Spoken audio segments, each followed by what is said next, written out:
श्री स्वामी समर्थ.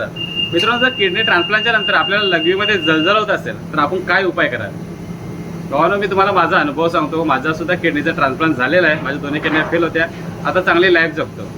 तर भावांनो, मी तुम्हाला माझा नेहमी अनुभव सांगत असतो. मी तुम्हाला कुठली गोष्ट शिकवत वगैरे काय नाही. ज्या गोष्टी मी अनुभवल्या त्या तुमच्या समोर शेअर करतो, जेणेकरून बऱ्याच लोकांना त्याचा फायदा होतो. तर ट्रान्सप्लांटच्या नंतर ज्यावेळी आपल्याला जळजळ होते ना, ही गोष्ट माझ्या बाबतीत सुद्धा घडलेली आहे. ज्यावेळी ट्रान्सप्लांट झाला त्याच्यानंतर 3-4 महिन्यांनी मला लघवीला जळजळ वगैरे व्हायची. आणि मग मी जॉबला जायला लागलो ना, तेव्हा सुद्धा अशा गोष्टी माझ्यामध्ये करायच्या. पण कोणती गोष्ट झाली ना की मी डॉक्टरांना लगेच फोन करायचो, म्हणजे मेसेज वगैरे करायचं की डॉक्टर मला लघवीला जळजळ होते या मला एखाद्या कोणती गोष्ट त्रास होते, तर मी डॉक्टरांना, म्हणजे जे नॉफ्रोलॉजिक डॉक्टर आहेत त्यांना मी फोन करून सांगत होतो. तर आता तुम्हाला ऐकून घ्यायचं असेल की काय उपाय करावा वगैरे, तर मी तुम्हाला उदाहरण पण देतो आणि त्या उदाहरणामध्येच मला सुद्धा सामील करतो. मित्रांनो, ज्या लोकांचं डायलिसिस चालू असतं ना, अशा लोकांना ना या गोष्टी नॉर्मल असतात. नॉर्मल असं नॉर्मल म्हणजे त्या लोकांना नेहमीच असं जळजळ होतं असं काही नसतं, परंतु त्या लोकांसाठी ना त्या लघवी त्यांना कमी येते आणि डायलिसिस केल्यामुळे ह्या गोष्टी त्यांना सहज जाणवत सुद्धा नसतात कधी कधी. तर ट्रान्सप्लांट केल्याच्या नंतर आपल्याला टेन्शन येतो की जर आपल्या लघवीमध्ये जळजळ होत असेल तर, कारण की आपण खूप खर्च केलेला असतो आणि खूप आपल्या किडनीला आपण सांभाळत असतो. परंतु अशा कोणत्याही गोष्टी आपल्या बाबतीत घडायला लागल्या, म्हणजे एखादा आजार वगैरे आला की आपल्याला लगेच टेन्शन येतं, खूप घाबरून जातो आपण, अरे आपल्या आता काय होते, काय की आपल्या रिपोर्टमध्ये लगेच काहीतरी फरक जाणवतो. तर ज्यावेळी माझ्या लघवीमध्ये जळजळ व्हायची त्यावेळी डॉक्टरांनी कॉल केला. डॉक्टरांनी मला काही एक सिरप लिहून दिलं होतं. आता ते सिरप कोणतं आहे मी ते तुम्हाला सांगणार नाही, कारण की ज्याला कोणतं ट्रान्सप्लांट होतं ना त्यांनी डॉक्टरांच्या सल्ल्यानेच आपले औषधे घ्यायचे असतात. जे आपले नेफ्रोलॉजिक असतात त्यांच्या सल्ल्यानेच घ्यायचे असतात. आम्ही फक्त तुम्हाला एक म्हणजे हे सांगतो, रेफरन्स सांगतो, एक उदाहरण देतो, म्हणजे तुम्ही तसं करा, तुमच्या डॉक्टरांना सांगा, जेणेकरून तुमच्या मनातली भीती निघून जाईल. पण डॉक्टरने मला ते एक सिरप दिलं. त्याच्यानंतर मग ते माझं जळजळपणा निघून गेलं, नॉर्मल होतं.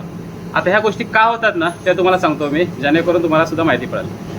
मित्रांनो, ज्यावेळी आपल्याला आजारी पडतो, म्हणजे आता नॉर्मल माणूस सुद्धा आजारी पडतो ना, त्यावेळी त्याच्यासुद्धा लघवीतून जळजळ येते. आता जळजळ येणं म्हणजे काय किडनी फेल वगैरे असं काही प्रकार नसतो.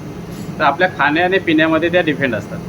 प्रत्येक वेळी आपण काहीतरी वेगळं खातो, एखादा चिप्स बोला, काहीतरी तेलकट बोला, काहीतरी तिखट बोला, नाहीतर कुठलं तरी आपण पाणी पितो, कधी गरम पितो, कधी थंड पितो. या सर्व गोष्टीमुळे आपल्या शरीरावरती परिणाम होतो. आणि सहसा जो मोसम असतो, एखादा थंडीचा बोला, गरमीचा बोला, ह्या गोष्टीमध्ये सुद्धा आपल्याला कधी ह्या गोष्टी जाणवतात. जास्तीत जास्त गरमीच्या वेळी आपल्याला पाणी कमी पिल्यामुळे सुद्धा आपल्याला लघवीमध्ये जळजळ होते. तर तुम्हाला मला एवढं सांगायचं आहे, ज्यावेळी एखाद्या पेशंटला या एखाद्या नॉर्मल व्यक्तीला त्याच्या लघवीमधून जळजळ होते ना, तेव्हा तो डॉक्टरकडे जातो. डॉक्टर त्याला औषधं लिहून देतात आणि औषधं लिहून दिल्याच्या नंतर डॉक्टर त्याला नेहमी सांगतात की बाबा रे, आता 15 दिवस तरी तू खिचडी भात वगैरे खा, खिचडी भात खा, लाईट खा नका, म्हणजे काही लाईट काहीतरी जेव, पाणी थंड म्हणजे पाणी आहे ते गरम करून पी तू. आणि आपल्या गोष्टी ते का सांगतात, कारण की आपल्या शरीरामध्ये ह्या गोष्टी तेव्हाच होतात ज्यावेळी आपल्या खाण्यामध्ये आणि पिण्यामध्ये काहीतरी बदल येतो, काहीतरी वेगळं जाणवतं, त्यामुळे आपल्याला या गोष्टी घडतात. तर किडनी ट्रान्सप्लांटच्या नंतर आपली लाईफ आहे ते एक नॉर्मल असते, नॉर्मल होते. मग नॉर्मल असते त्यामुळे आपण नॉर्मल पद्धतीनेच जगायचं असतो. आपल्याला डॉक्टरांनी डाएट दिलेलं असतं, त्या डाएटप्रमाणे आपण वागायचं असतं, त्या डाएटप्रमाणे आपण फॉलोसुद्धा करायचं असतं. परंतु कधी कधी ह्या गोष्टी ज्यावेळी घडतात ना, त्यावेळी आपल्या खाण्यापिण्यामध्ये आपण चेंजेस करायचे, आणि ह्या गोष्टी मी करत होतो. आणि त्यामुळे आतापर्यंत म्हणजे मला तर असं कधी हे जाणवलं नाही. एकदा दोनदा जाणवलं, त्याच्यानंतर आता 2-2.5 वर्ष झाली, एकदाही मला असं जळजळपणा वगैरे कधीच जाणवलं नाही. कारण की मी माझ्या जेवणामध्ये आणि माझ्या पाण्यामध्ये थोडंसं बदल केला. आता बदल काय केला ते तुम्हाला मी सांगतो, जेणेकरून ह्याच गोष्टीचा मला फायदा झाला. मित्रांनो, ज्यावेळी आपण डॉक्टर सांगतात ना की खिचडी भात खा, काहीतरी लाईट जेव, मग रात्रीच्या वेळी बरेच दिवस, कधी कधी 10 दिवस, 15 दिवस, कधी आठवडाभर मी खिचडी भातच खातो, लाईटच जेवतो. बस एखादी छोटीशी कुठली तरी भाजी त्याच्याबरोबर ठेवतो टेस्टसाठी, नाहीतर खिचडी भातच खातो. आणि दुपारी चपाती, भाकरी ह्या गोष्टी मी माझ्या कंपनीमध्येच खातो.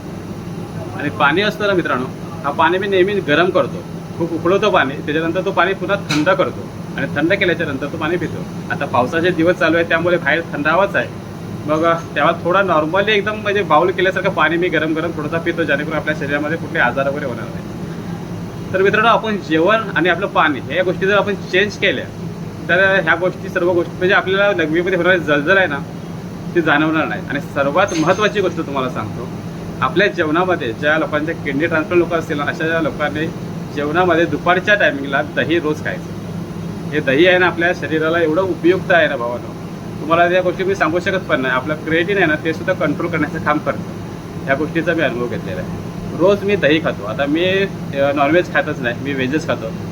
त्यामुळे रोज मी दही दुपारी खातो.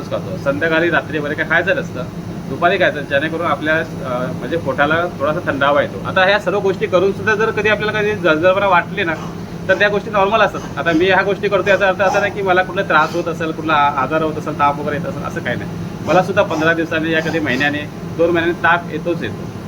त्यामुळे तुम्हाला एवढंच सांगेन की भावानो, ज्यावेळी आपल्याला जळजळ होते ना, त्यावेळेला घाबरून जायचं नाही. डॉक्टरांना सांगितलं की डॉक्टर तुम्हाला लगेच त्यावरती एक सिरप देणार आणि डॉक्टर तुम्हाला हमखास सांगणार की आता 10-15 दिवस या काही दिवस तू हलकं खाणं खा, खिचडी भात वगैरे खा, जेणेकरून तुला हे आजार होणार नाही. तर मित्रांनो, खरं कारण एवढंच असतं की आपण जे जेवतो, आपण जे पाणी पितो ना, ह्या गोष्टीमुळेच आपल्याला आजार होतात आणि आपण विनाकारण घाबरत जातो की अरे आता मला जळजळ होते. मग आपण दुसऱ्यांना विचारतो, अरे मी काय करू, तू काय करत होतास, तुला असं झालं होतं का? मग आपला आजार आहे ना ते वाढत जातो. आणि हे आजार आपल्याला जर कंट्रोलमध्ये आणायचं असेल तर आपण आपल्या सवयी थोड्याशा चेंज करायच्या, काहीतरी वेगळं करायचं. आणि सहसा जास्त तिखट, तेलकट, चिप्स वगैरे असं काही खायचंच नाही, जेणेकरून ह्या गोष्टी आपल्या बाबतीत घडणारच नाही. आणि तुम्ही असंही समजू नका की मी रोज खिचडी भात खाईन या साधं जेवण देईन म्हणजे मला काय आजार होणार नाही. आजार हे सर्वांनाच होतात, त्यामध्ये आपण काही चुकणारे नाही आहोत. परंतु आपण ह्या गोष्टींकडे लक्ष द्यायचं आणि आपल्याला माहिती आहे की ह्या गोष्टी आपल्या बाबतीत वारंवार घडतात. त्यामुळे ह्या गोष्टीकडे सहसा दुर्लक्षसुद्धा करायचं नाही आणि ते जास्त आपल्या अंगावरती सुद्धा खेचून घ्यायचं नाही. तर रोजच्या जेवणामध्ये दही खा, जास्तीत जास्त तेलकट आणि तिखट ह्या गोष्टी खाऊ नका, जेणेकरून तुम्हाला असे त्रास होणार नाही. आणि त्रास झाला तरी घाबरू नका, कारण की हा सर्वांच्याच बाबतीत अशा गोष्टी घडतात, त्यामुळे घाबरण्याची काहीच गरज नाही. तर मित्रांनो, तुम्हाला माझा हा छोटासा व्हिडिओ तुम्हाला आवडला असेल, जेणेकरून किडनी ट्रान्सप्लांट लोक आहेत ना, ह्या लोकांना खूप उपयुक्त आहे. आणि जे डायलिसिस लोक असतात ना, त्यांना मी सजेशन देऊ शकत नाही का, तर त्यांचं डायलिसिस चालू असतं, प्लस त्यांना डॉक्टरांचा सल्ला घ्यावा लागतो वारंवार की आता त्यांच्यामध्ये काय काय बदल असतील. मी 4 महिने डायलिसिस केलं, ह्या डायलिसिसमध्ये खूप गोष्टी अनुभवल्यात, परंतु सर्वच गोष्टी मी तुम्हाला सांगणार नाही की मी जसं करतो तसं तुम्ही सुद्धा करा. भावानो, तुम्ही डॉक्टरांच्या सल्ल्यानेच करा.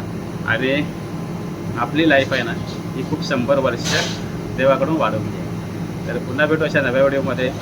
तर व्हिडिओ आवडला असेल तर नक्कीच आपल्या व्हिडिओला सबस्क्राईब करायचं, शेअर करायचं आणि फॉलोसुद्धा करायचं. तुमचे एक फॉलो, एक सबस्क्राईब माझ्यासाठी खूप फायदेशीर आहे आणि तुम्हाला ते फ्री आहे.